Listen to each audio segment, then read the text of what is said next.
for you. Yo, Blue. Yo, Blue. Yo, Blue. This one's for you. This one's for you. This one's for you, boy. Yo, Blue. Yo, Blue. Yo, Blue. This one's for you. The boy Blue. 91982. Getting down here on motherfucking YouTube. At my fucking homie, he's crazy as can be. Crazy motherfucking juggalo for you to see. Go Blue, look at him dance. Crazy motherfucker getting drunk with ants and pants. Bring it round for the boy Blue. 91982. Add a motherfucker, subscribe to him too. Yo Blue, yo Blue, yo Blue. 91982. Yo Blue, yo Blue, yo Blue.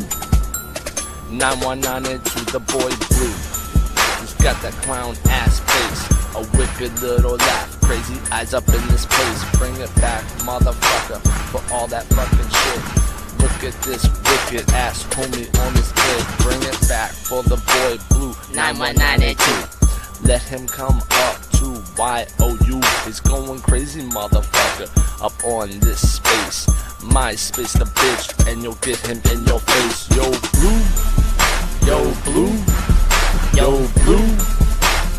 91982. Yo Blue, yo Blue, yo Blue. The boy Blue. 91982. For Blue, yo Blue, yo Blue. Look at him on YouTube. Blue, yo Blue, yo Blue. Add the motherfucker Blue in this house. Wicked crazy mouse. Bring it back for laughs. Everybody getting down with Blue. My homie True. Now get it back for the boy Blue. 91982. Yo Blue, yo Blue, yo Blue. Get it down for boy Blue. Yo Blue, yo Blue, yo Blue. A crazy motherfucker on YouTube. Blue. He's dancing all around the place, getting hella drunk, hella high up in your face. He's coming round, wicked clown, getting down, down and round. In Delaware, bring it down for your way. Crazy shirtless motherfucker, tattoo on his chest for his motherfucking daughter. Yo Blue, bring it Rosie in it too. Bring it for his daughters, yeah. Look at boy Blue. Yo Blue, yo Blue, yo Blue. 91982. Yo Blue, yo Blue, yo Blue. 91982. Wicked clown, getting down, juggalo, getting round. Wicked clown, collecting all that juggalo crown. Yo Blue's getting down, ready for you motherfuckers. Juggalos online, bring it up for all you suckers. Bring it down for all the haters, hating on his shit. He says fuck the fuck off to your shit. Motherfucker, bring it down for this Norwegian clown. Singing this frown downtown for boy Blue. Go Blue, go Blue, go Blue. 91982. Yo Blue, yo Blue, yo Blue. Bring it down for the boy Blue. 91982. Blue, the boy Blue, the boy Blue, the boy Blue. 91982. The boy Blue, the boy Blue. 91982. And I am a white piece of shit, and I do approve this message. Y'all stay safe. Have a good day. God bless.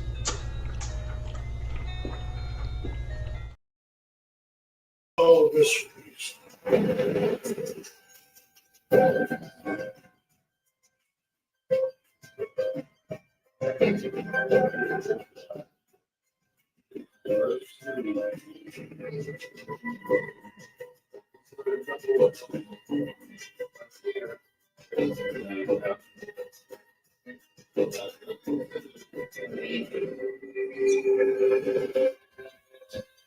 Hold tight, y'all. I'll be right back.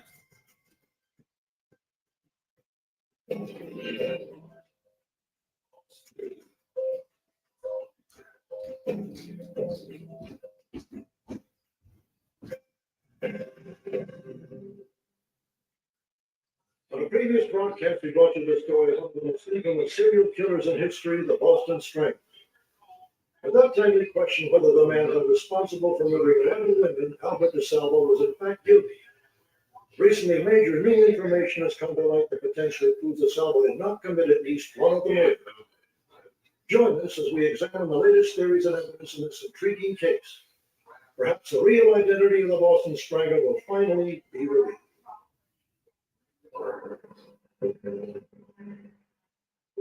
Today it is quiet, but 40 years ago these very streets exploded in horror. The year 1962, the place, Boston, Massachusetts.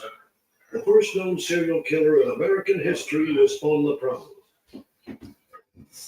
Victim number 1, Anna Swester, 55, strangled with her bathrobe and raped with a blood object. Victim number 2. What up, Stu? I see you. How you doing? Sexually mutilated and strangled.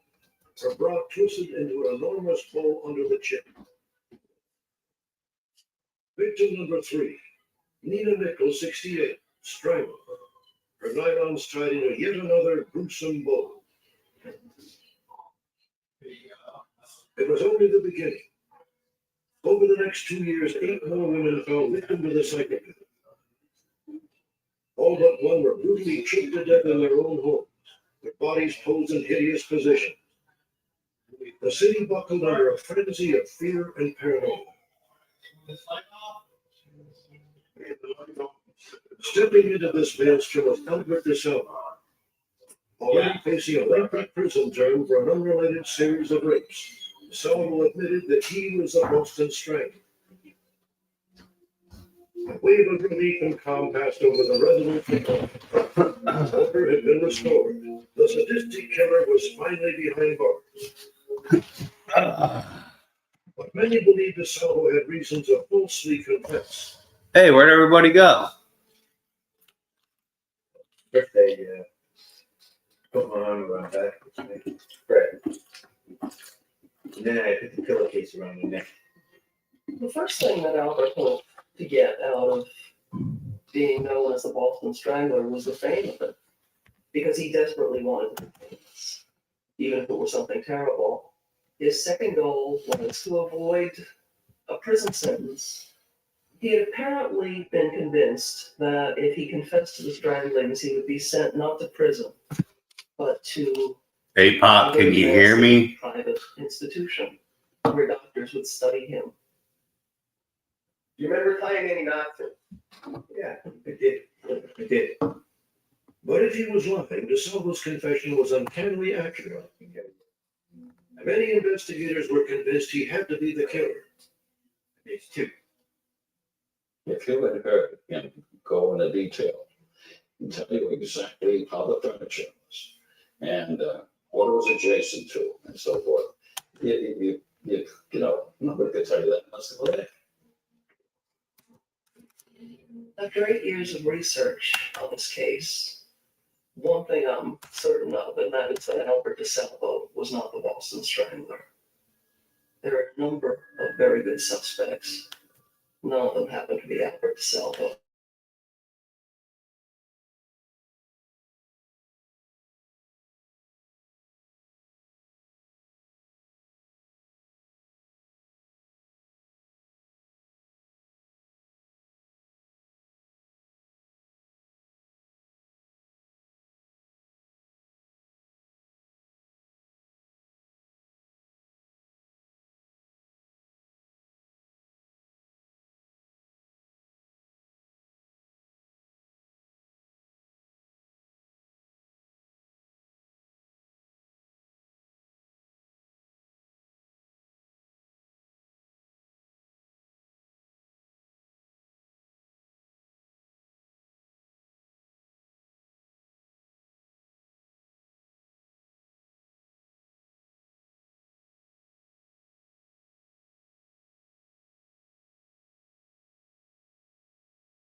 Hey, what's up, y'all?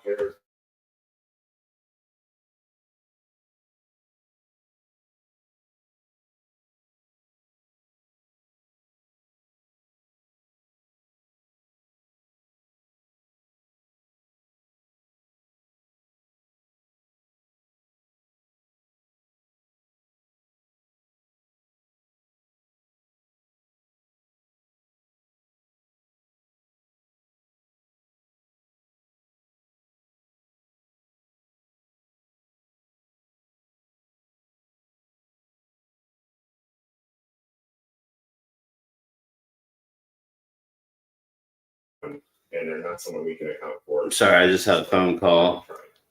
A well of emotions came over me. Because there have been a lot of times where I didn't know if we had done everything. But when he said that there was DNA, they believed from Mary's killer on her body, and that DNA didn't match Albert DeSalvo, it was just complete vindication as far as I was concerned. For those who say that Albert DeSalvo did do it, if the shoe is on their foot now, it's for them to come forward and show the evidence to prove that Albert DeSalvo did do it. As of now, we've got evidence indicating in all scientific probability that he didn't do it. If Albert DeSalvo did not kill Mary Sullivan, then who did? Before DeSalvo's confession put an end to the investigation, the police were pursuing a number of promising suspects. The original investigators of Mary's murder found a strange piece of evidence in her bathroom, implicating Mary's allegedly abusive ex-boyfriend. They found an ass spot cut up in the toilet. When my sister dated this person, that's all she bought him for presents. He loved ascots. So I could see him definitely cutting that ascot up in the bathroom. And I could absolutely see him killing Mary. The second suspect is based on an eyewitness account. A neighbor saw a man in Mary's apartment at the approximate time of the murder. So they're gonna go on the work, huh? What they say? Mary Sullivan's roommate had a boyfriend who matched the neighbor's description. Why did you just beat him up? The roommate's boyfriend may have also had access to Mary's apartment, explaining why there were no signs of forced entry. Take the Boston Strangler case, I was well versed in what was going on. She would have let a stranger into the apartment. She would have had to have known that man, or that man would have had to have gotten into the apartment with a key. So, The day before Mary's murder, her roommate had spent the entire day with the prime suspect in Mary's killing. I want to stay. Okay, so then done. They're the keys to the apartment. Next your set.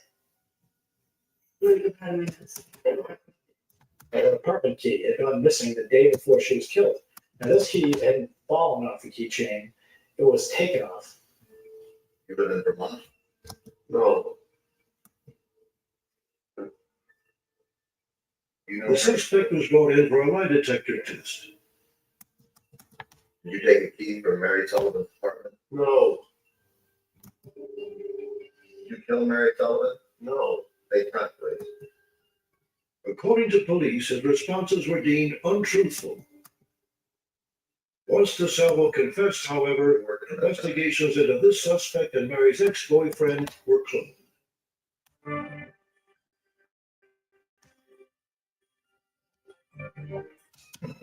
This river wasn't dammed in a day, and GMC trucks weren't built overnight. Like every American achievement, they are a result of dedication. Over 100 years dedicated to the art of engineering and the ambition to always move this country forward. Get 0% APR plus 3,100 total value on this Sierra 1500 model. Plus, current eligible GMC owners get an additional 3,500 purchase allowance. Morning, Pete. Coffee's on and your Uber's on its way. You know, I've been thinking, maybe I should just go by Peter now? Peter Davidson. No, Nah, sounds like I'm gonna try and sell you an extended warranty. how about Petey? I know a dog named Petey. Little P or Big D? Oh, what about Double P? You want to go by PP? You know what? I think I'm just gonna stick with Pete. Pete, I like it. I like you too.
But what about the other murders?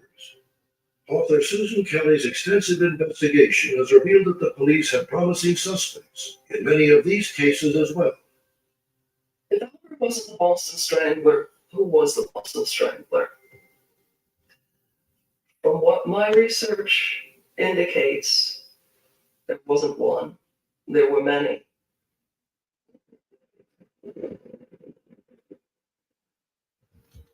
On June 14, 1962, Maniac claimed his first victim, 56-year-old Ann Slessors. Earlier that day, a painting crew was working at her apartment. 16 days later, the same painting crew arrived at the apartment building of Helen Blake. She became victim number 2. The only thing that connected those murders was a painting crew working on the exteriors of the women's apartment buildings at the approximate times they were killed. 2 of the members of the painting crew, their alibis couldn't be corroborated by their boss or by their fellow workers, and that's an unusual connection. As was first uncovered by Susan Kelly's research, police also had a suspect for victim number 6, 20-year-old Sophie Clark. The suspect in the Sophie Clark case was seen entering her apartment building. He was seen fleeing her apartment building covered in sweat.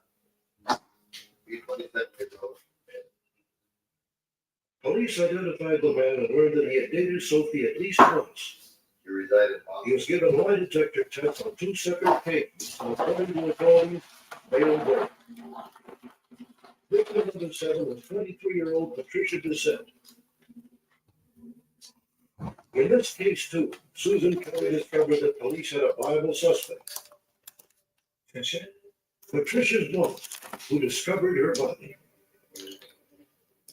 The detectives found out that Patricia Bissett was having an affair with her happily married boss at the time she was killed. Well, I found her autopsy report. It shows that she was 1 month pregnant when she was murdered. Not only do you have motive, but you have a suspect there. Like the suspects in Mary Sullivan's murder, investigation into every one of these individuals stopped cold when Albert DeSalvo confessed. That there were more than one. There's a possibility that some of the older women died at the hands of the same person.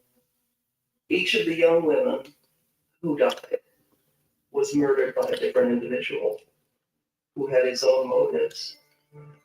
If you hated a woman back in the early 1960s, you could kill her, loosely wrap a stocking around her neck, and hope that the police would think it was the Boston Strangler. I mean, clearly the killers that were murdering these women, they had a diagram on how to commit a Boston strangling because all the grisly details were printed in the papers at the time. If you wanted to commit a murder, you would have diagram. The Sullivan family continues to hope that Mary's killer will one day be held accountable. I want closure from my mother. My mother has had to live nearly 40 years without any answers in this case. We want to publicly identify Mary's killer, look in the eye, and tell him what he stole from us.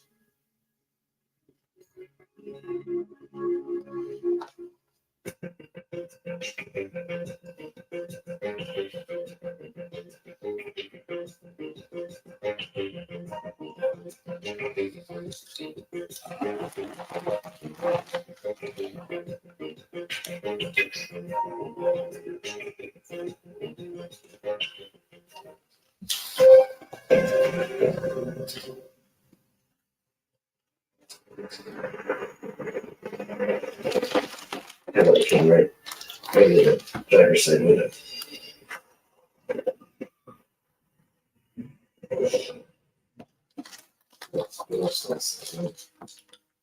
I woke up about 10 minutes later last night. I really couldn't really see much just because of all the glass. And just kind of looked around and kind of clicked to me that there's no way everybody could make it. And saw my friend on the road. It was ugly. It was real ugly.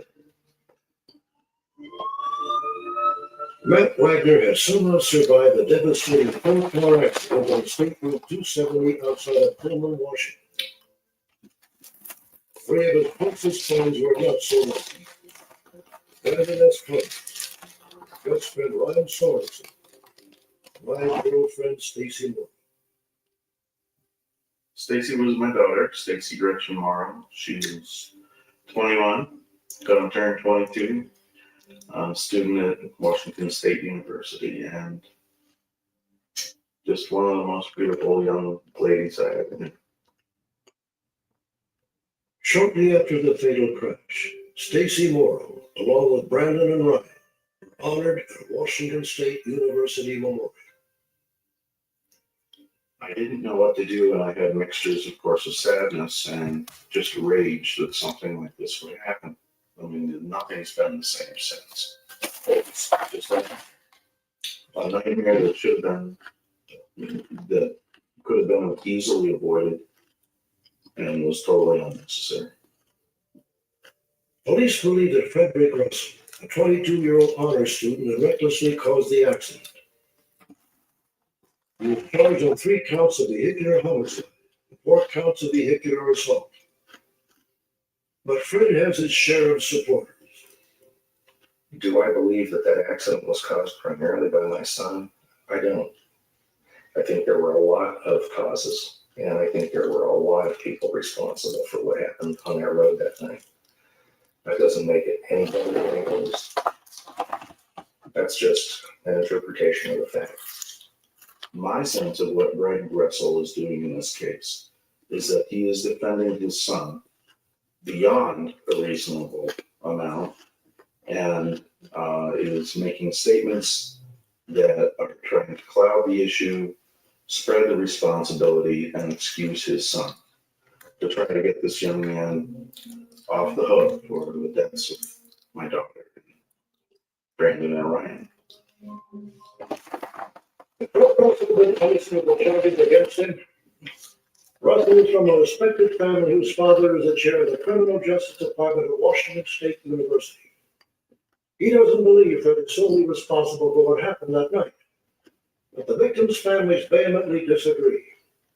This tragic case has split the college town of Pullman, Washington, and the Warren County.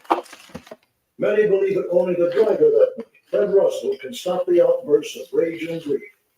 But Fred Russell is nowhere to be found.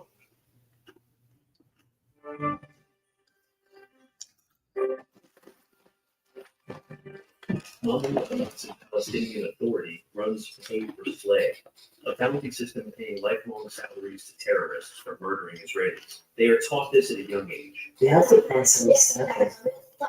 Dry bullets, shoot, stabbing, and running over Jews brings dignity to the Palestinians. I'm going to run them over and stab them with knives. And Pay for Slay.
At approximately 10:15 p.m., Fred and Jacob were seen leaving the bar. Fred then got behind the wheel and headed onto Route 270.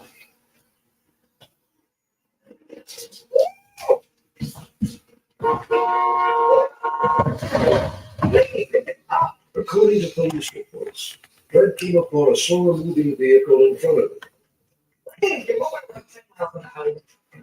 Although he was in a no-passing zone, Fred illegally tried to go around the car at 90 miles an hour.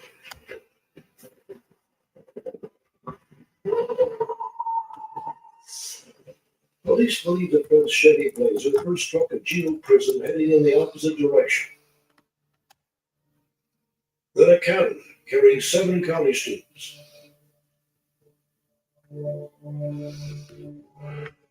Brandon Clements, Ryan Sorensen, and Stacy Morrow were killed on impact. Matt Wagner and 3 other students were critically injured but survived. The Blazer then smashed into a third vehicle before bursting into flames. Amazingly, Fred Russell and his friend Jay escaped relatively unscathed. 2 hours after the accident, Fred's blood alcohol was tested at a nearby hospital.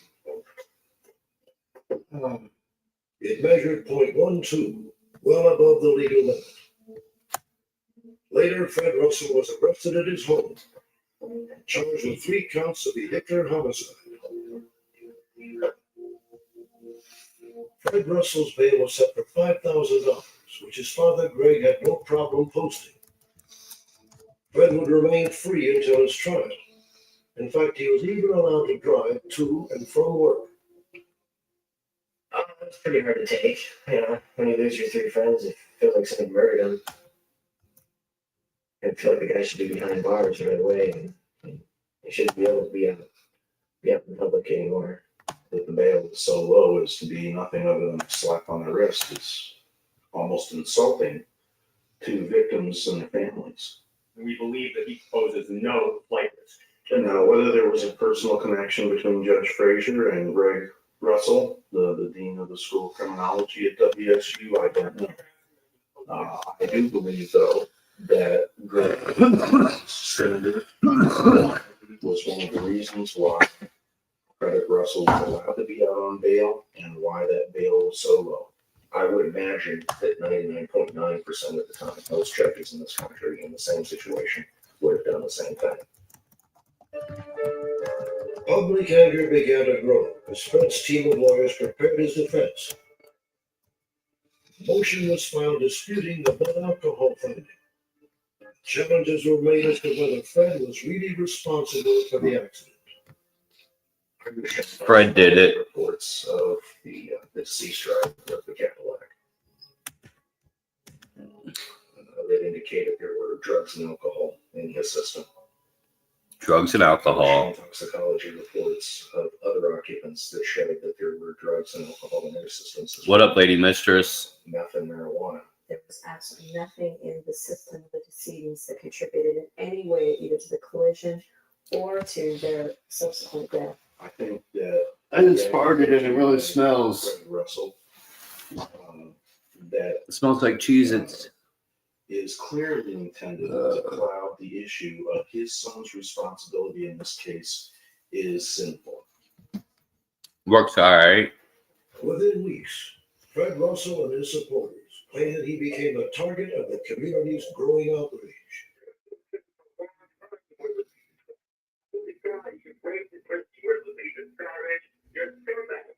The death threats that he indicated that he received were 2 phone calls in July, early July. And then we received information that a card was left at the front doorstep of the residence that he was at, indicating that he wouldn't live to see his trial. 4 weeks later, Fred Russell disappeared. Both his lawyers and family claim to have not heard from him since. Shortly after he jumped bail, Greg Russell and several local newspapers received a letter signed by Fred. It read in part, I left because I had no choice. Since the first day after the tragic accident, horrible things have been printed about me. Now people are so enraged that they would rather see me dead than receive a fair trial.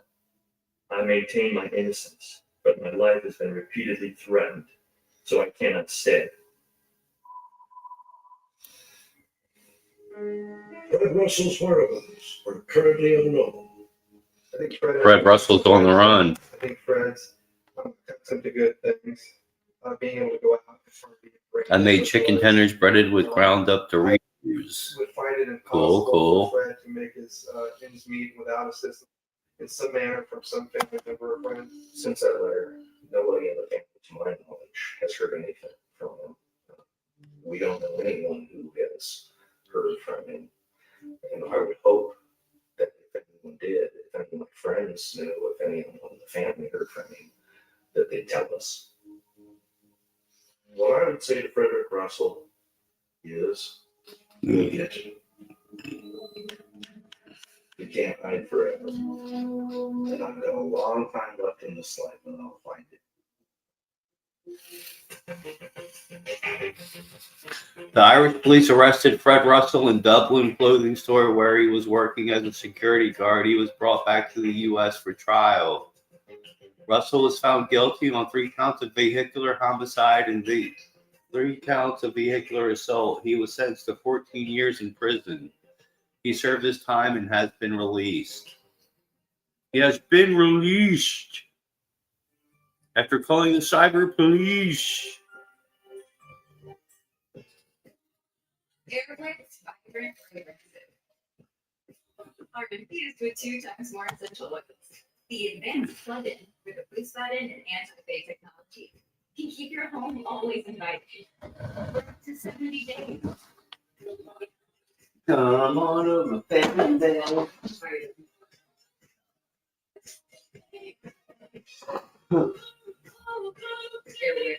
Always fragrance, always. I need to take a shower. Airbricks vibrant fragrances are infused with 2 times more essential oils. The advanced plug-in with a boost button and anti-fade technology can keep your home always inviting for up to 70 days. That's a lot of inviting.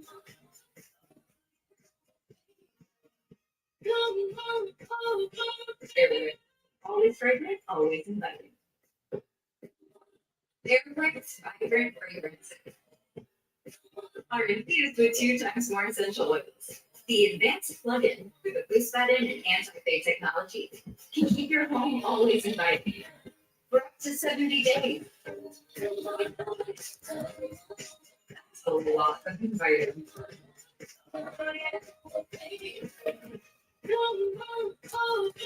Airwick, always fragrant, always inviting. Airport vibrant fragrances. Our infused Come on over, baby. the advanced plug-in with a boost button and anti-fade technology. Yeah, I bet you smell like a rot. You smell like rot. Yeah. My breath probably does. Gotta brush my teeth.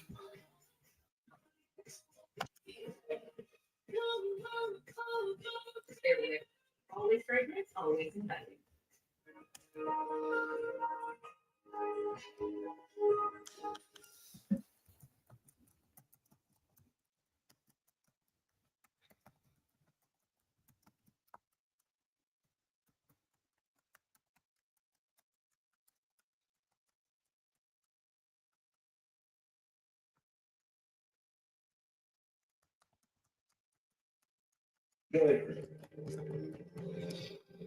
Jean was real happy because Joanna was going to come and live with her, and we made arrangements to take her down that weekend.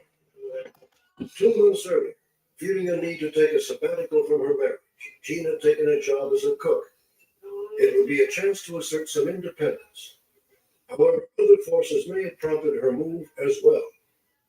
She had a dream that I was going to beat her up, and she felt that she should get out of my house. And I never understood why she had a dream like that and believed that dream. When her parents and Joanna stopped by Jean's new home, no one was there. Not knowing where else to turn, the Hitchcocks checked the restaurant where Jean worked. Excuse me. Yeah.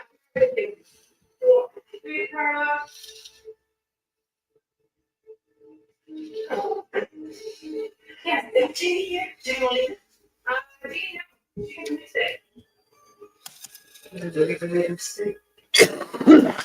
Really not sure.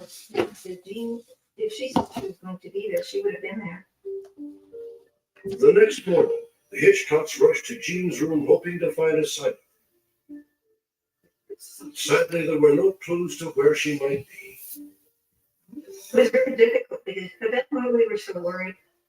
And Joanna, she kept watching me. What up, Colton Grande? I was reacting how frightened I was or how bad the situation was by my reaction. Oh, excuse me, sir. The Hitchcocks immediately went to the Anaheim Police Department to file a missing persons report. Yesterday we were supposed to meet with my daughter. Deep down, I did know that something was very wrong. I tried not to think about it because I knew that it would just make things worse. Joanna and the Hitchcocks returned home empty-handed, without a single clue to Jean Molina's whereabouts. Over the next several days, they would anxiously wait by their phones, hoping for news that Jean was safe and unharmed. Sadly, that call would never come. Jean Molina was raised in Merced, California. Following a tour of duty with the Navy, Jean returned home and began a family. She married Frank Reed and had 3 children, Joanna, Elizabeth, and John. Though she and Frank had their ups and downs, it was a fulfilling marriage. We had a lot of fun. We had a lot of respect for each other. She just had all of the things that I've always wanted. I mean, she made me want to be married for a long time. But when her youngest child was 2 years old, Jean felt a need for some changes in her life and decided to go back to work. You never wrote a song about Cyrax? Why not? She could go far here, so she went to Southern California. Jean's experience as a cook in the Navy helped her. Colton Grundy wrote that song about Cyrax, right? No. In 6 weeks, she had been promoted. She was going to be training all of the new hires at each restaurant as they opened up. She had planned to take Joanna with her, so it was going to be kind of a neat experience for her. She was real excited about it. She was real happy. Yeah, write that shit, Colton Grundy. I believe in you. 33-year-old Jean Molina vanished. The very day the Hitchcocks drove to Tustin to see Jean, a gruesome discovery was made in Westminster, a town 10 miles away. The badly battered body of an unidentified woman was found near an abandoned construction site. It was one of the more vicious crime scenes that we've investigated, and we've investigated not far. Just after daybreak that Sunday, a husband and wife witnessed a man acting suspiciously near his car. He picked up some type of a large object, and they later found it to be a piece of asphalt. And with both hands above his head, just thrust it down hard, and then looked up and saw her. And in her words, she panicked and jumped out of this compact vehicle and sped off from the scene at higher speed. We didn't feel that robbery was a motive. She had some money on her. She had a ring on her finger. We felt that probably under the circumstances, the suspect. Freddie used to play it on live. I used to play a song about Marty, and oh, Marty, I demand payment now. Or I wish Marty was Ed and could be my daddy. What up, Sto? Yeah, no, that wasn't Colton Grundy. That was oh, what did he go by? I forget his name now. I know what you're talking about, though, Lady Mistress. I wish Marty was Ed and could be my daddy. Yeah.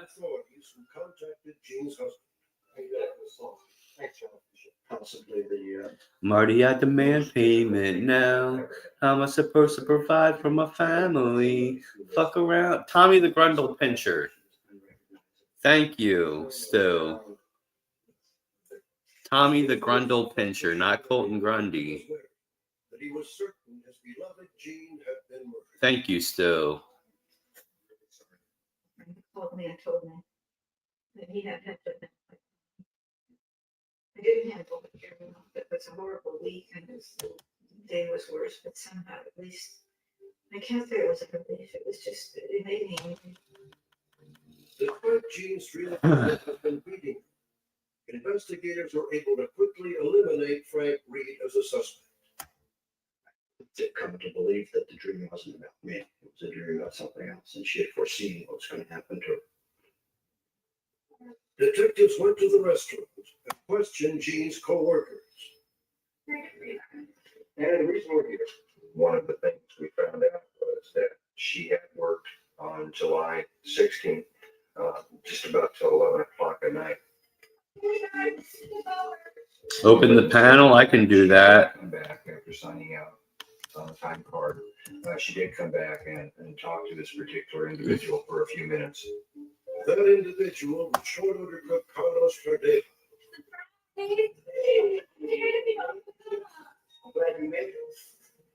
Investigators theorized Jean might have left with Verdeja to celebrate her daughter's impending arrival. I thought they were not going to come with us. She already bought a bed for her daughter. She already stocked up the refrigerator. And this was an exciting time for her. This was something that she was really, really looking forward to. Police would soon learn that Carlos Verdeja reportedly admitted committing a previous murder. Okay, so you know what that means? You know, I was working one day and was just joking around with him. Carlos Maria will never go out. He was my calendar ugly. The line could thought it was just minuscule. He was just kidding with him, and he said the guy just went on. You just getting off work? All right, Colton.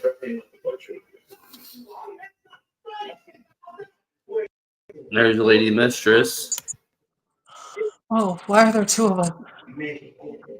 Why are there two of each one? Oh, let me turn you up here. What's up, Lady Mistress? Hey, the screen's weird. The screen's weird? Yeah. Yeah, because I'm streaming. There's a new thing on StreamYard. You can stream the vertical and portrait at the same time. Okay. Landscape and portrait or whatever. Why is that necessary? I don't know. It's recommended. StreamYard's just like, hey, you want another useless feature? There you go. Right. Ready to panel up? I haven't been on in a minute. As soon as I get home. All right. Who said that? Colton Grundy. Oh, okay.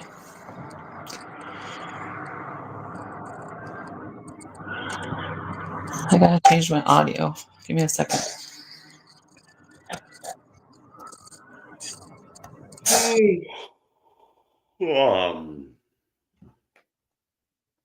There it goes. Okay. Better? Much. Thank All you. right.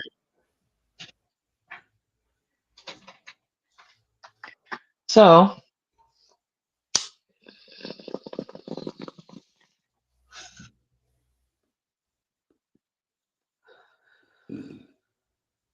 Fredaletta Ding Dong. Lady Fat.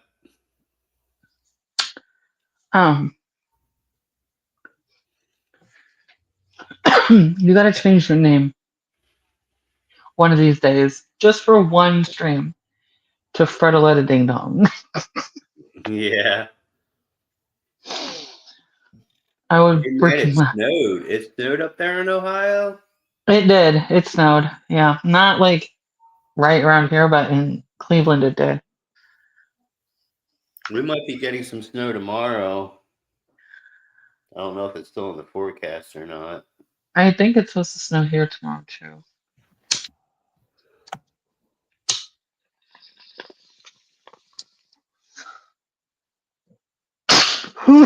That hurt.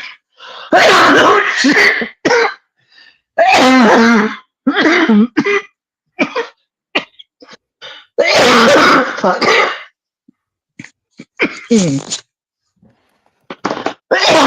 Shit, dude.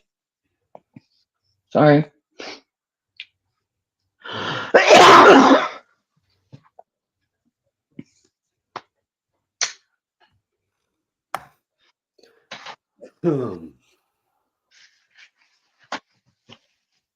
You had like 5 inches of snow on your car. Damn, fam.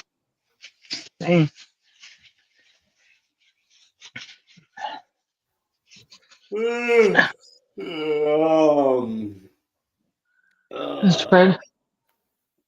Is Fred gonna make it until Colton Grundy gets home? I don't know. Purely rumors and speculations at this point.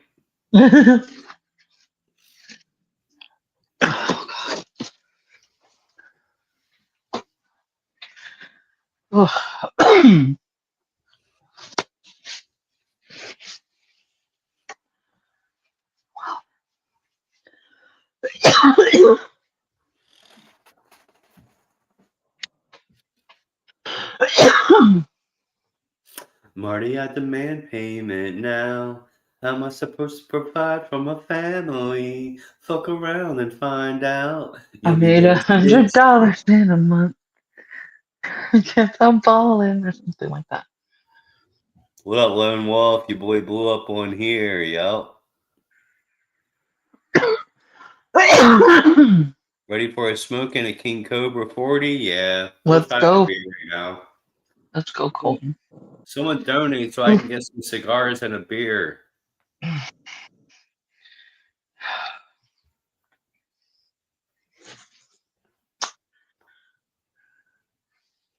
Cyrax's about to be homeless. Oh, really? So. Hmm. Hold on, I'll be right back, okay? Yeah. Homeless. I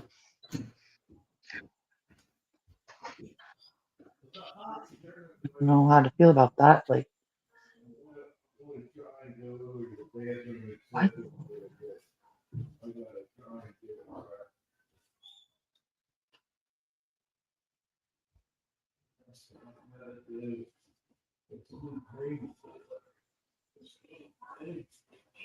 I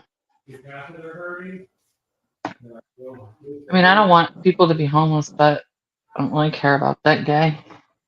So, I guess whatever.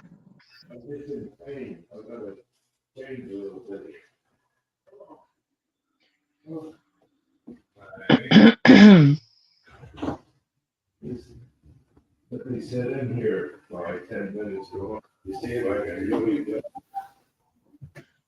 What did I?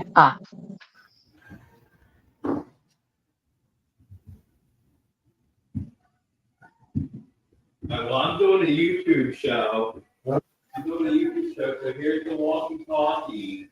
Let me know when you're done, okay? Oh, you left the walkie-talkie. There's the walkie-talkie right there.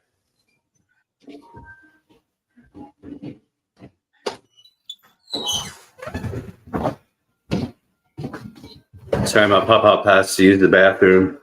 It's okay. Anyone heard from Ruthless Cannon? No, I haven't talked to him and it seems like weeks. Nope.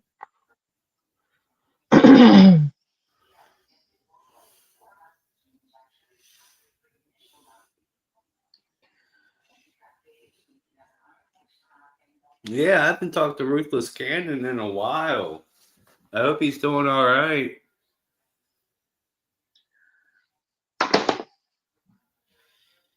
RC, his girl left him? How do you know that, Stu?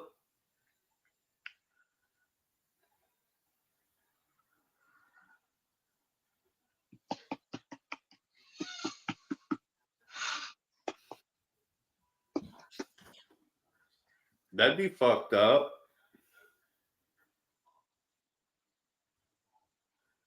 Wouldn't you leave him? Have you have met him, right? Yeah. He likes to drink a lot. That is such a big understatement. Like I don't even know how to respond to that level of understatement.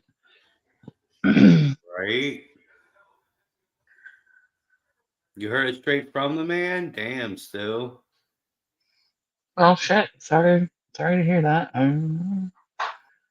So don't what, like bad things happening to people. Did he have to move out or what?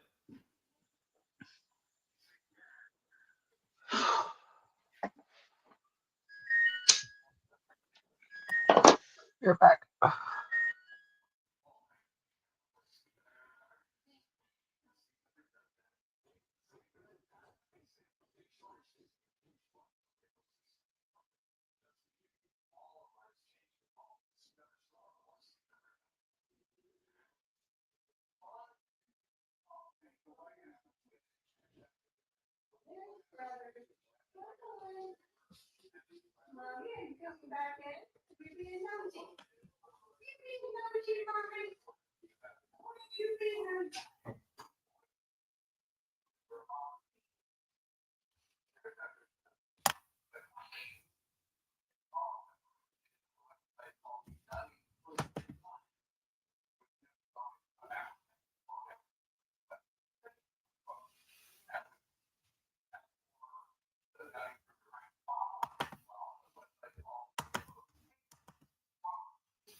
Marty, I demand payment now.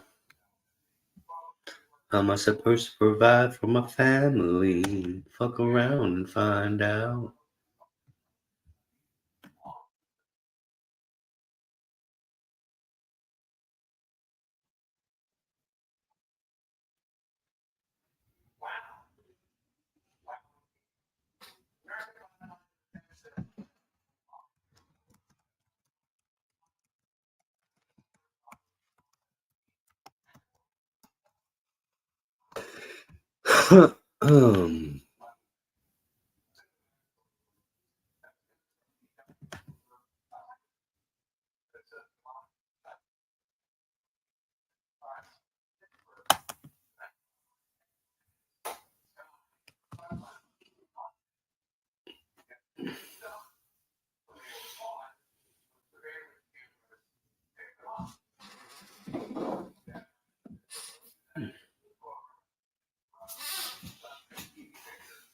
Ecolands.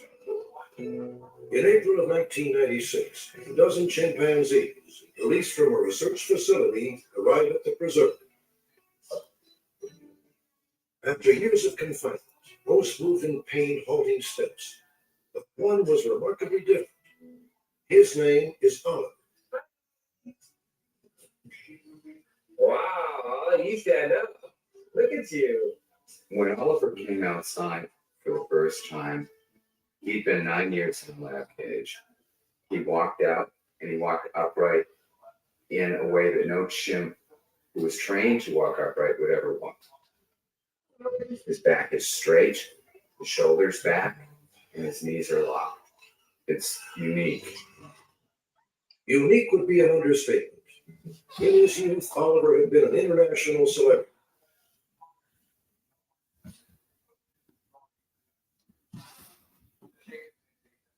Some speculated that Oliver was a member of a new, as yet undiscovered species, or even the offspring of an unspeakable union between human and chimpanzee.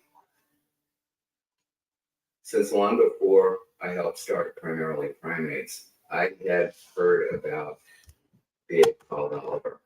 I collected old tabloid articles, and I really wondered, is this the same Oliver? I wasn't quite sure. Now I gotta go get my pop out. All right. And there's no doubt. This is the upright walking ape who had become a living legend. For a legend, Oliver's origins were unremarkable. He was imported from Africa as an infant in 1960. From the outset, animal trainer Frank Berger knew he had a very special ape on his hands. The first thing I noticed with him, he was bald. Jim's had hair, right with his own structure. Always unsolved. It's always fucking unsolved mysteries lately. He gets on these picks like for a while it was just Allah's little elu. Now it's then it was just straight the knot for like 2 weeks and unsolved mysteries. We'll move on to something else. Strength. And within 1.5 years, everything was staying up in front of me, and never my soul went down. I've seen a lot of chicks. Never seen one just like him. Over the next decade, characteristics made him a popular cultural attraction in various circuses. I'm back. A magazine article caught the attention of a man. Thanks for the like. Miller vividly recalls it. Heads up. So he wonders why he gets anxious and explain what? That explains.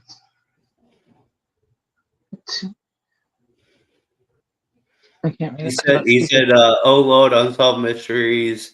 He wonders why he gets anxious. That explains it to me. Unsolved mysteries does not make me anxious, Stu. You make me anxious, Stu. Mm-hmm. That's what makes me anxious is you, Stu, saying that unsolved mysteries makes me anxious. I will beat you up at the gathering. It's on site.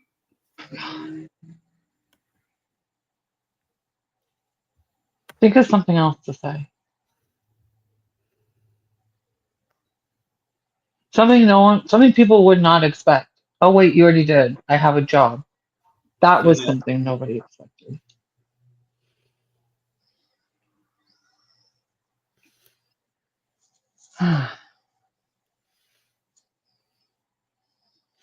Marty, I demand payment now.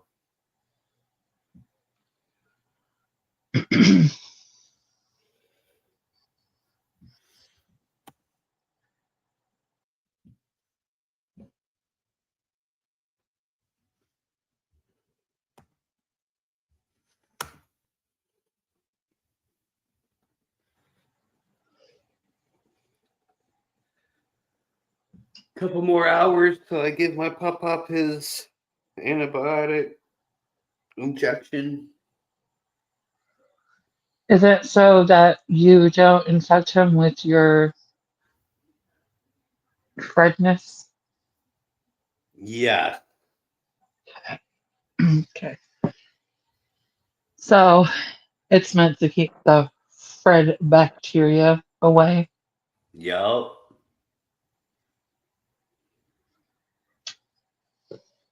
So I thought I might need to get that same injection just because you're only a few states away from me, so it's close enough. Yup. I think everyone within like a 700 or 800 mile radius of you should be regularly injected with antibiotics.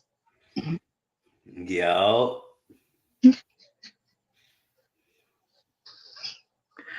Oh man. I'm watching this McDonald's commercial. It makes me want to make griddle and hash browns.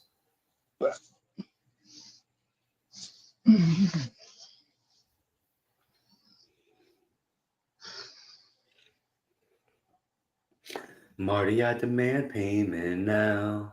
How am I supposed to provide for my family? Fuck around and find out. You'll be Bubba's bitch in the end.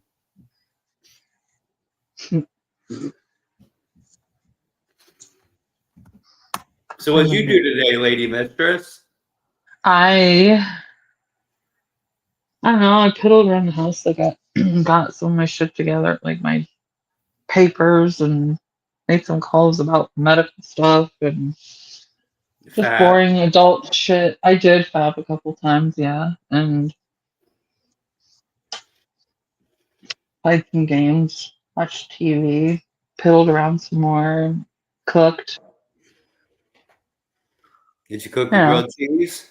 I did not. I made pasta salad, and then my roommate's mom made a meatloaf, and so I'm baking that right now.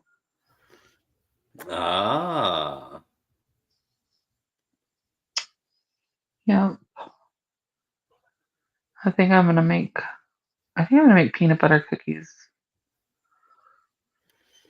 Well, that sounds good. Yeah. Maybe put like some chocolate in the middle. My mom makes some banging peanut butter cookies. Mom's always make good cookies. My dad makes the best fucking cookies. We used to make cookies every year for Christmas, well, Thanksgiving and Christmas. Mhm. And like we made chocolate chip cookies, and they'd be so big, and there'd be so much chocolate in them. Like it was more chocolate than cookie. It was the best thing ever.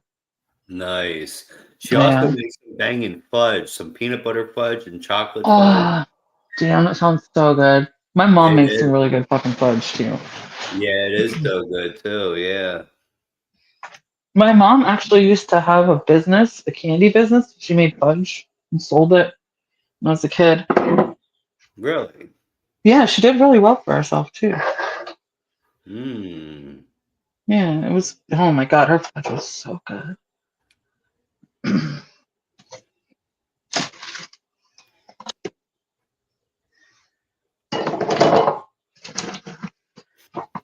Wait till you get all this car insurance and tell me about boring adult stuff, laughing my ass off. Well, I don't need car insurance. I don't drive. So.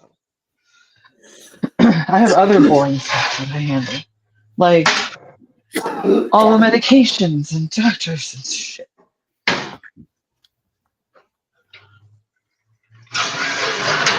Plus, splitting my time between here and Cleveland. That's a fucking pain in the ass.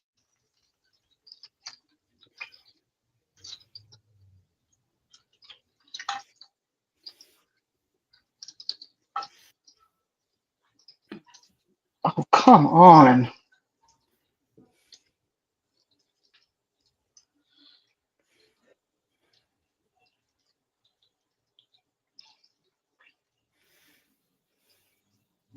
Okay, good.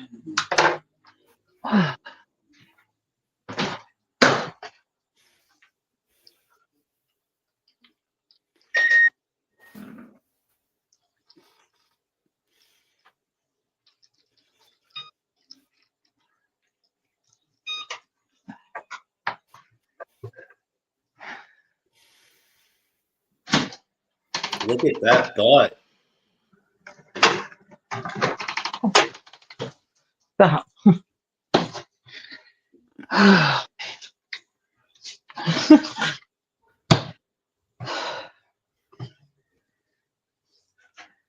Nice rack, by the way. Thanks. No problem.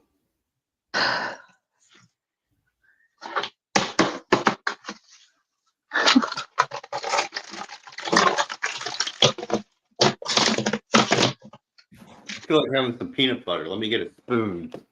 Because I mentioned peanut butter and I want peanut butter.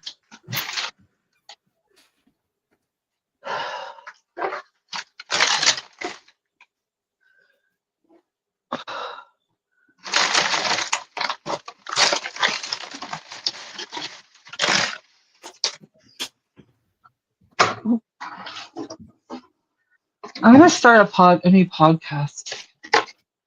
And it's gonna be me getting stoned and just cooking.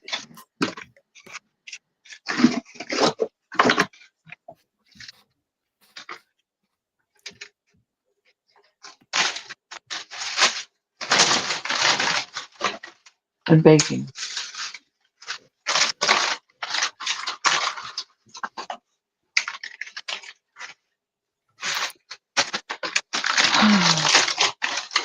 Cause yeah, like I made some pretty good shit. Like I made homemade burgers and meatballs last week, or 2 weeks ago, and I made those peanut butter cookies and I put jelly inside and made peanut butter sandwiches.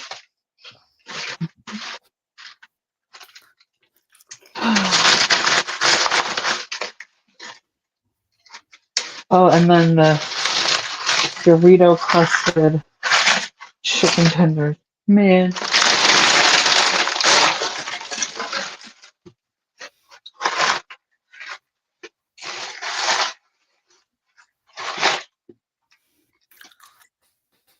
Plus, I could give kitchen tips. Like, you don't need to buy breadcrumbs because you could just crush up crackers. And just save all your onions from your bread because you can grind those up and make breadcrumbs.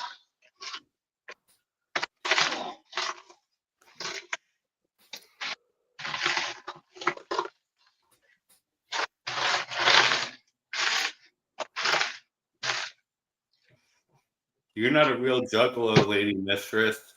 Why? Because I can cook?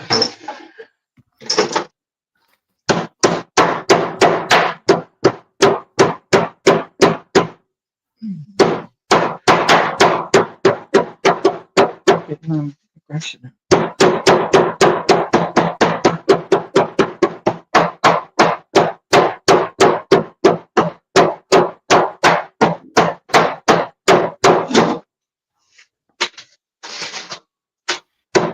Wow.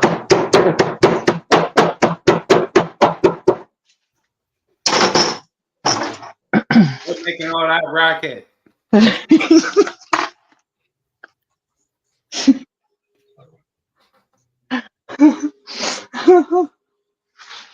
What recipe requires fixing it with a hammer? I wasn't fixing anything. I was melting. I was pounding out crackers to make breadcrumbs.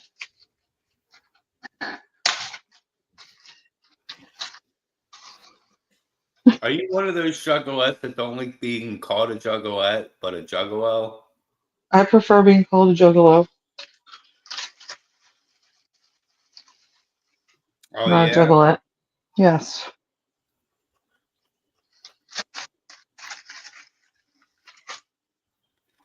I mean, if you want to call me a juggalo, that's fine, but I like being called a juggalo. I refer to us all as juggalos. Yeah, I'm cooking the meatloaf. Do you want ketchup on it? It don't matter.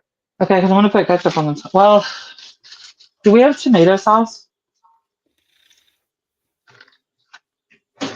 We do, it would be up there. No, not spaghetti sauce. Like tomato sauce. There's a difference. I mean, we got tomatoes. Look on the top very right. Tomato paste. I'll be right back. I gotta get a drink. Okay. All right, tomato paste. Actually, I could just mix up some tomato paste with some crush some tomatoes and make like a tomato topping. And then put breadcrumbs on top of that. What recipe requires fixing it with a hammer?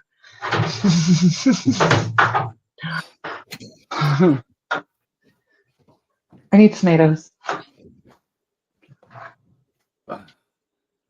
Tomatoes. Thank you.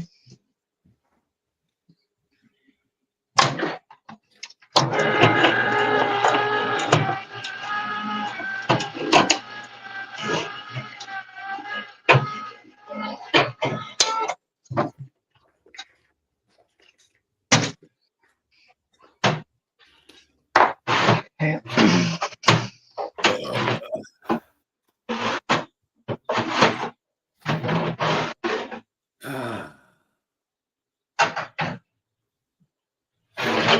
If you need it. And we got tomatoes too. Okay. No, I don't want to. You need the paste. Yeah, just the paste, and I got one.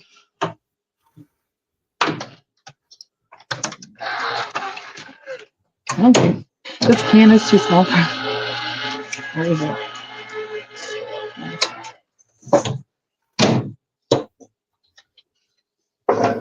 Today on Cooking with Lady Mistress. Meatloaf. Meatloaf. And meatloaf and a tomato-y topping, but it's not ketchup. Because I don't want to use ketchup.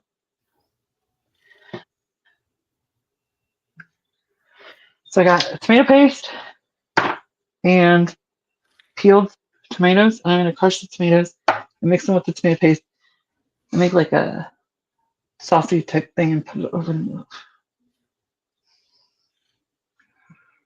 I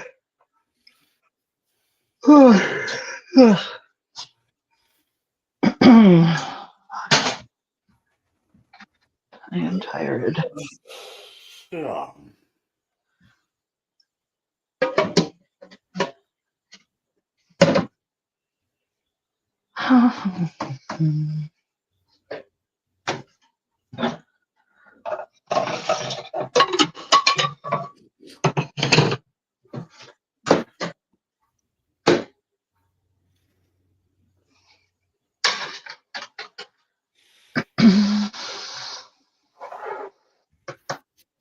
I think what the best course of action.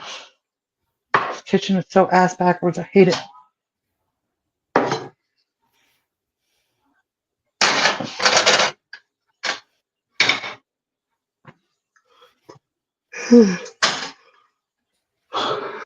Sure. This kitchen was designed by like Hitler. I hate it.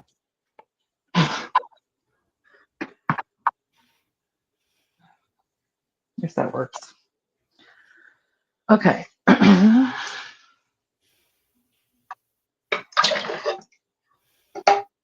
Compost.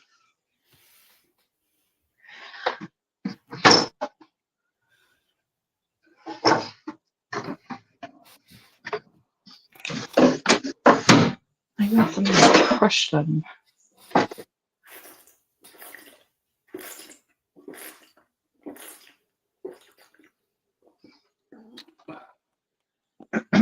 I don't have anything to crush the tomatoes.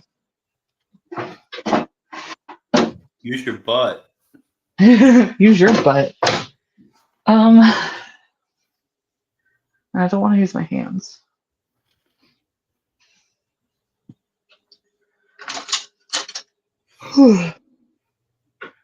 I gotta put a potato masher on the list of stuff I need to buy.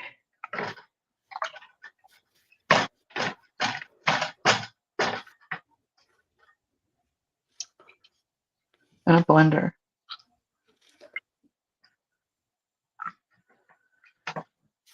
Lady Mistress. Cooking with chaos. Cooking with chaos. That's gonna be my new show. Tonight on Cooking with Chaos, Lady Mistress Fat is cooking up some meatloaf with some tomato paste.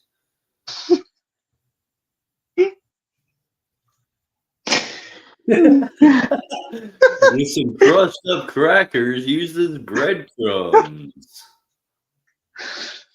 He pounded them breadcrumbs with a hammer.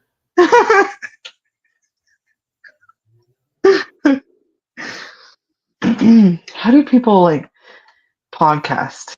Like seriously podcast? I don't know. I could never do that. Like I can't not laugh at stuff.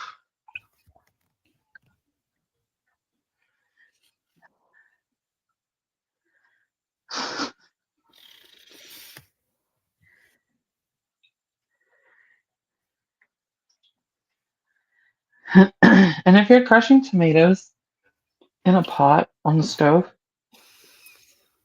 don't do it while they're hot. It's a bad idea.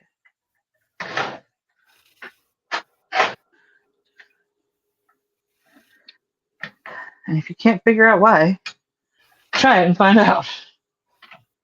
Fuck around and find out. Shaw. You'll be Bubba's bitch in the end. That is not a challenge. So don't come after me when you hurt yourself. Because you're like, well, Lady Mistress told me to do it. No, I didn't. Just saying. Don't do it. Saying don't.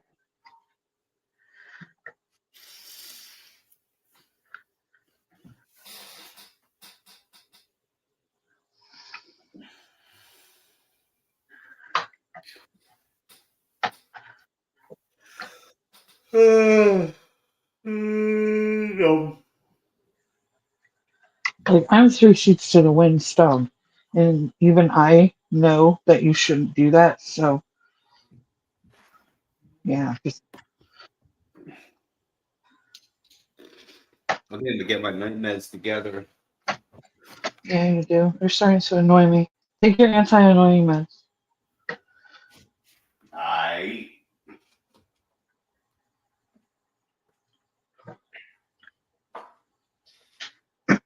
Normally, I would strain this because I don't like C, but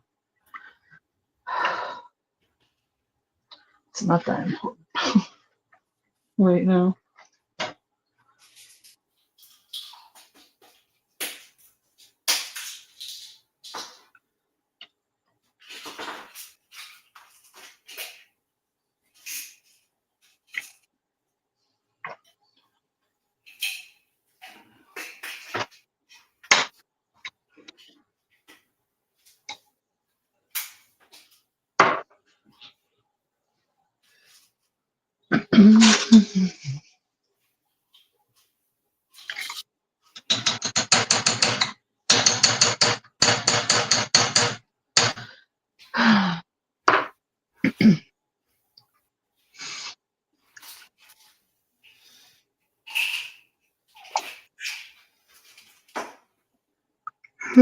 Never use a full can of tomato paste either. That's a mistake.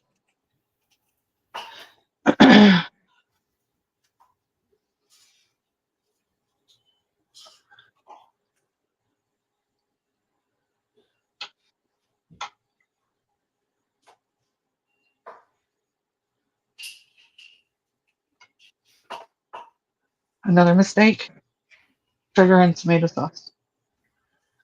The only time you ever need to put sugar with tomatoes is if they're freshly cut, not from a can or a jar. There's already preservatives in those that keep them from tasting or requiring sugar. Just so you know. If you're making tomato sauce with fresh tomatoes, then add sugar. Use a claw hammer. Sugar.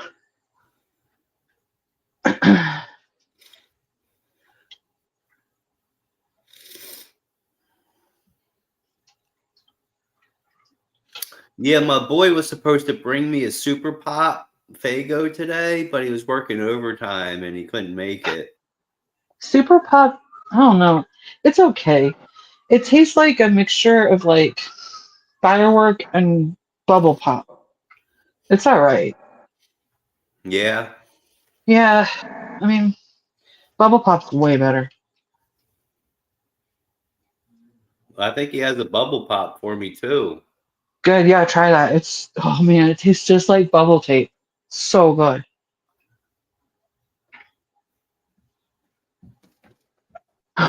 Or you remember Big League Chew, like the bubble gum that was like chewing tobacco? It came in a Yeah. pouch. Yeah. It tastes like that. It tastes like that. Ah. Really, really good. That does sound good. Yeah.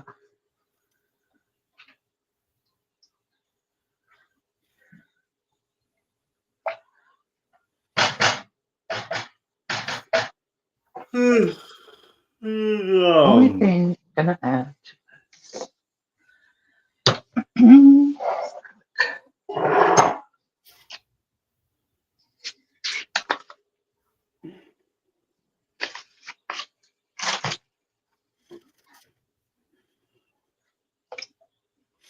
Marty, I demand payment now. You gotta play one of those songs. Where is fucking Colton at?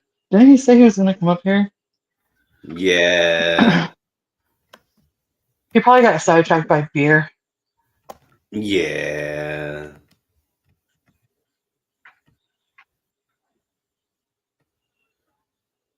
All right.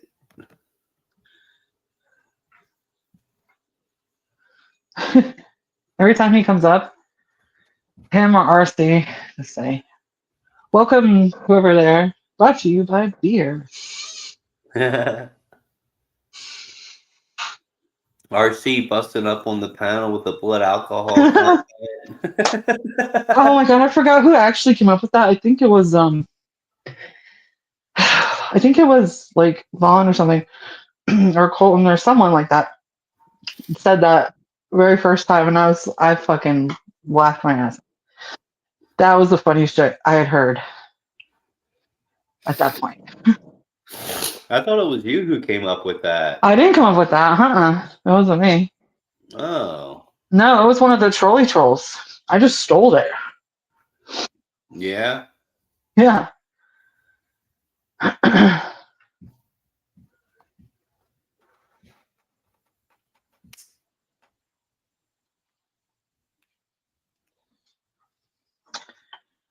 need a cigarette. I don't.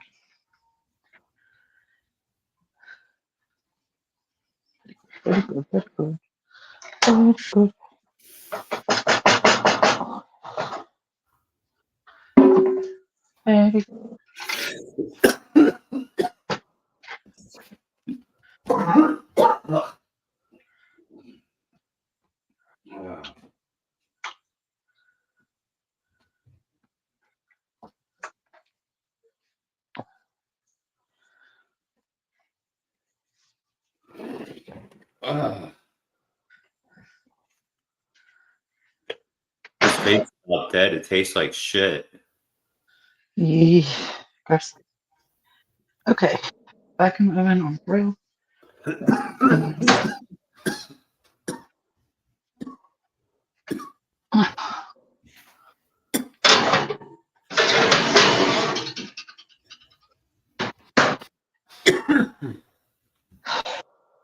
Stu said he thought it was LB who came up with that. No, it wasn't LB. It was one of the trolls, and I saw it in the chat, and LB wanted to put it in the chat.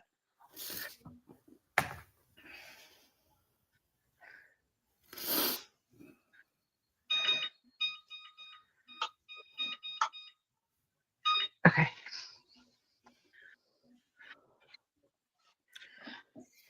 Meatloaf is in the oven. Chicken.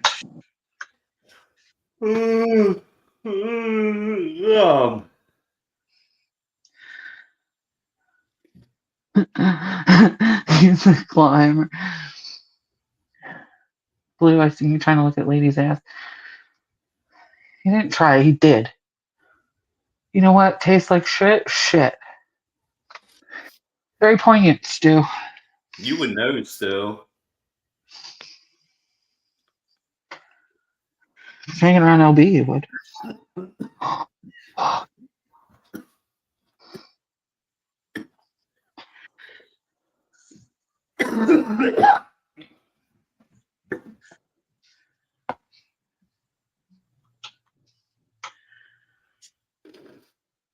Marty, I demand payment now. How am I supposed to provide for my family?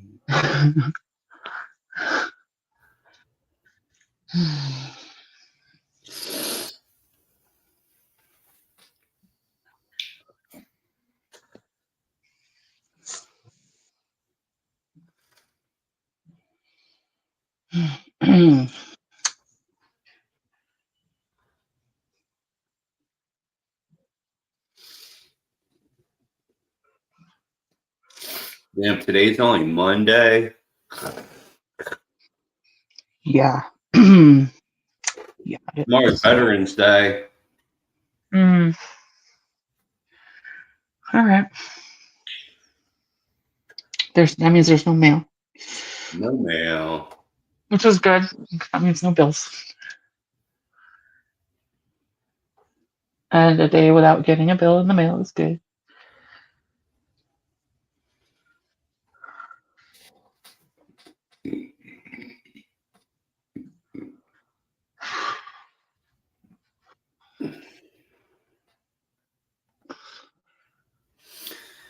Yeah, we need to get a ramp for my pop-pop. Yeah. Because he can't leave the house until we get a ramp. Because I don't trust him going down the stairs. He'll fall. Sure. Is he using a walker or a wheelchair or anything like that, or just a cane? He has a walker. Okay. How's he feeling though? Like, how's his, He's been getting up pretty good, standing up. how's his demeanor? Like, how is he feeling mentally? Do you know? Is he okay? He's in good spirits. That's good. Yeah, he's a kind, happy soul. That's Loves good. to laugh. It's hard to be where he's at in life. Yeah. So, yeah.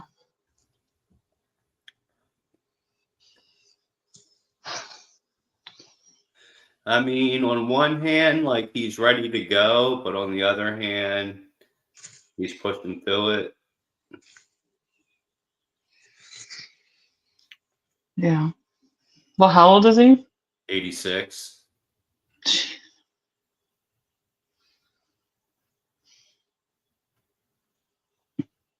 And just within the past few months, it's become harder for him to walk. Mm-hmm. He was going to the store to get lottery tickets every day, but he's been having trouble walking now. So that's why you've been doing it. Yeah, he was in the hospital for like a week and a half until we picked him up Saturday morning. Yeah, I remember you told me. Yeah.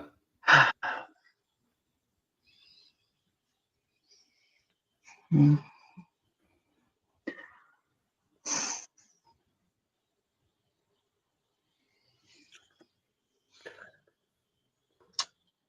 Well, I mean, on a lighter note, my mom, so she was in a nursing home, and she was on hospice, and then they took her off hospice, and now she's in an assisted living facility. So she's not even in a nursing home anymore, which is really awesome. And so she's doing better, which I'm very, very glad about.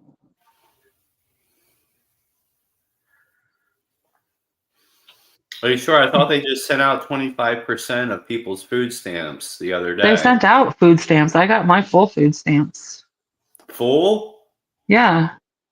Really? Yes.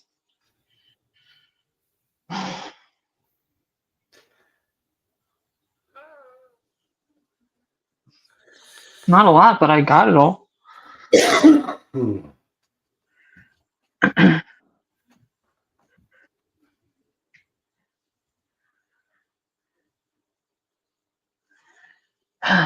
Because, I may exercise my right to have, relations with as many people as I want, but at least I don't have any babies and baby daddies and shit like that. At least I'm careful every time. Yeah. Unlike some people. So that's what I say. At least I haven't fucking been irresponsible and spread my seed around and procreated a whole shitload. No, because I'm not an idiot. So that's what I have to say about that.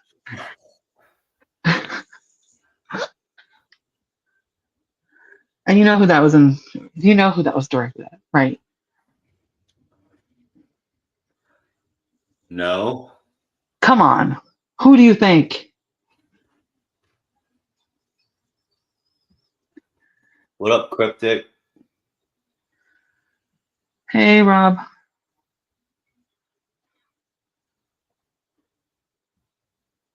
Yeah, I got my full. Anyway, back to what I was saying. I got my full food stamps.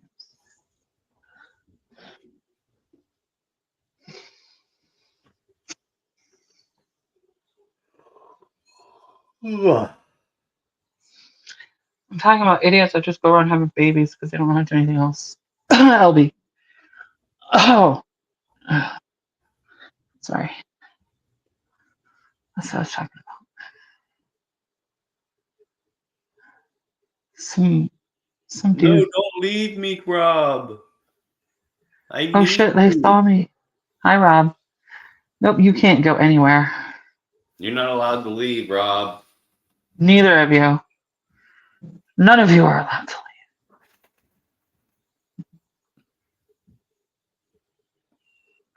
leave. Because my meatloaf is almost done. None of you are allowed to leave because you have to eat dinner first.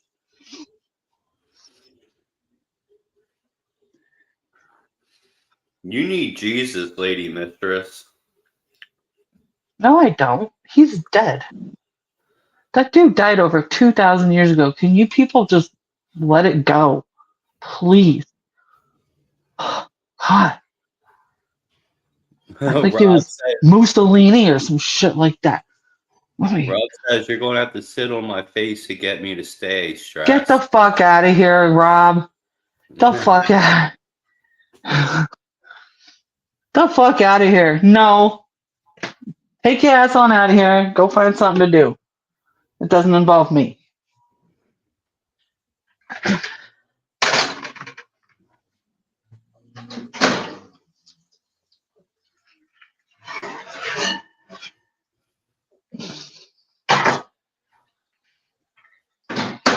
Hell yeah. That meatloaf looks so fucking good. Oh, Rob's trying to flirt. I'm going to tell his woman. I think he flirts with me in front of her. So, go for it, man. I mean, you know. Let's take the temperature of meatloaf.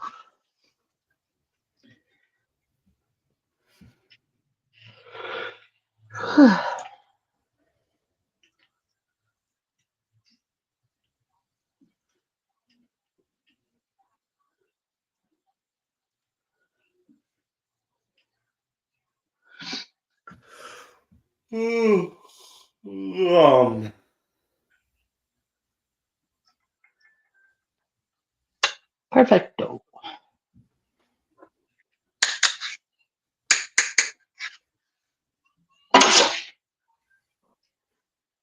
Oh man, I'm a genius. Yeah, Vaughn, I'm going to need you to send me $5 on Cash App. He's not even here. Yeah, he is. He's right there. Oh. Like, leave him alone.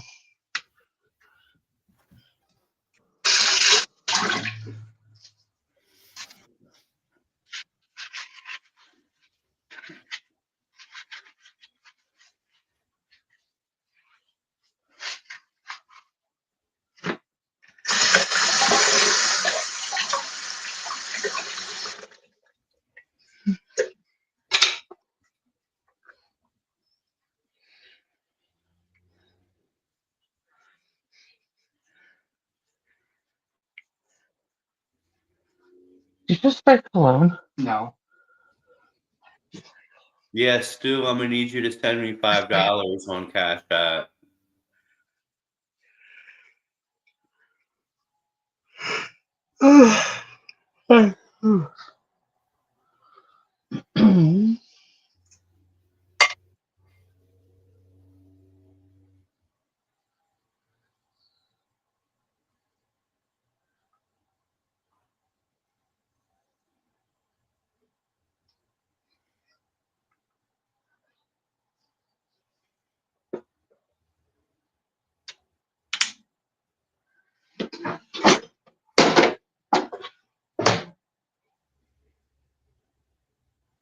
Gotta rest for like 5 minutes.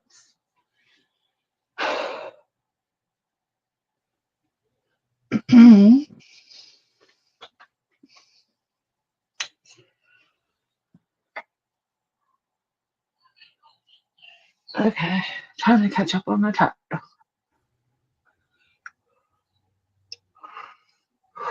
Robert is an opioid addiction. Damn, Rob, you're the first douche ever turned. Damn! Rude! Add yourself to that list there, buddy boy. I say shit to that. Shit like that to everyone. Hello.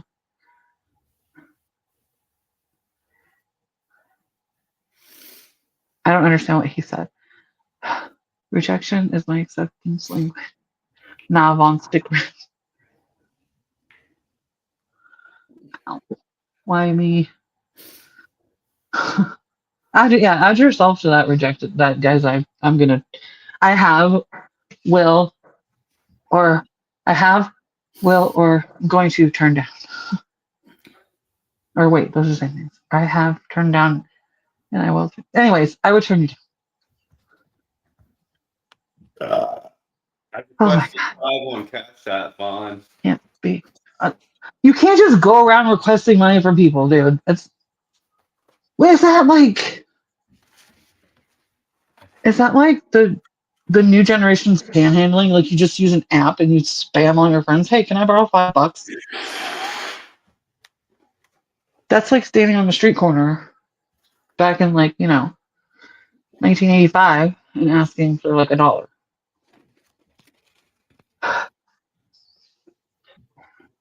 So yeah, I don't know. Make a budget, Fred, and follow it. I'm not good at budgeting money. I see that.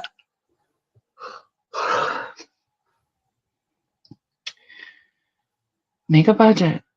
It's very easy.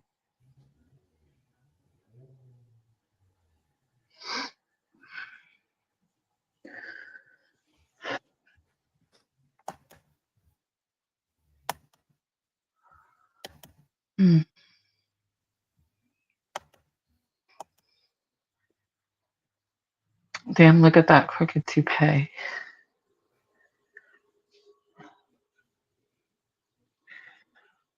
I'm not wearing a toupee. Are you sure? I am sure. Are you positive? Yes. This is my real hair. Oh, ow. Are you HIV positive? Oh, shut up, Fred. Oh.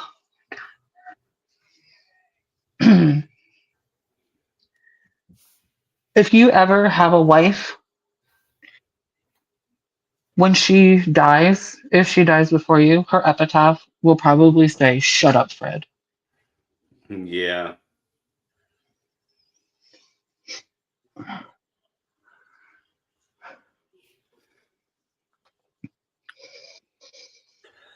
You don't need to bother. I don't need to be. I'll keep slipping further. I've heard the rest. Eric! Yeah. Food!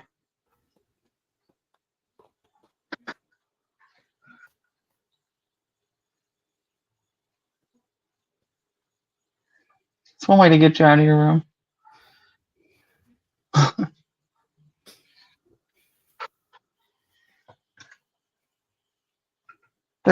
I made pasta salad too, if you want it. I know. Okay. grab it out of the fridge for you. Like this.